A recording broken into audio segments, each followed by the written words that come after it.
God answers our prayers. I am Arun Gogna and I welcome you to Gognats, wisdom nuggets of wit and wackiness. Sinasagot palagi ng Diyos ang ating panalangin.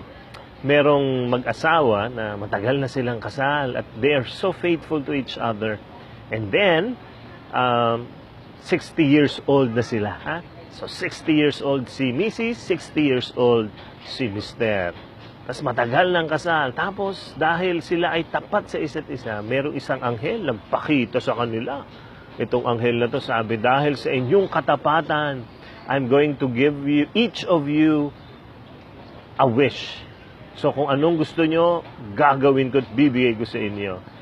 So, nag-umpisa yung misis. Sabi ng misis, ako gusto ko talaga mamasyal all over the world, sa abroad, makapasyal, ganyan. Dami kong trabaho sa bahay, hindi ako masyadong makaalis. Tapos, sabi niya, gusto kong mamasyal abroad, vacation abroad. Tapos, yung anghel, winave niya yung hand niya. Biglang may ticket na kagad dun sa kamay nitong misis na ito. Take it around the world. Grabe, so ang saya-saya niya. Tapos, yung anghel, tumingin dun sa mister. Tapos yung mister ngumiti.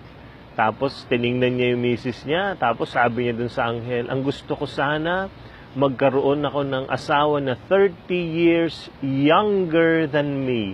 30 years younger than me. Tapos yung anghel, winave niya yung hand niya. Pag-wave niya, boom!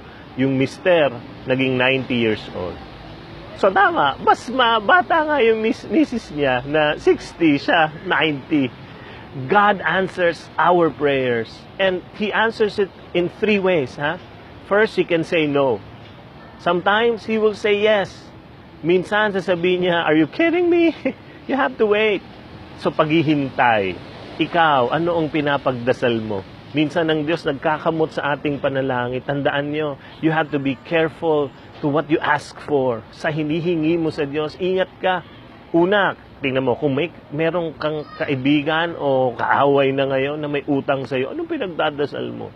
Are you praying na, Lord, itong hindi nagbabayad ng utang, kunin mo na siya. Nako, pag kinuha yan ni Lord, hindi na makakabayad ng utang yan. Kaya dapat tama ang iyong panalangin, ha? Sapagkat palaging sinasagot ang iyong panalangin. Today, I would like you to really think about what you pray for. So, pag-isipaw mabuti, tama ba itong hinihingi ko? Because God will answer your prayers. God bless you. I am Arun Gogna of Gognat. See you again.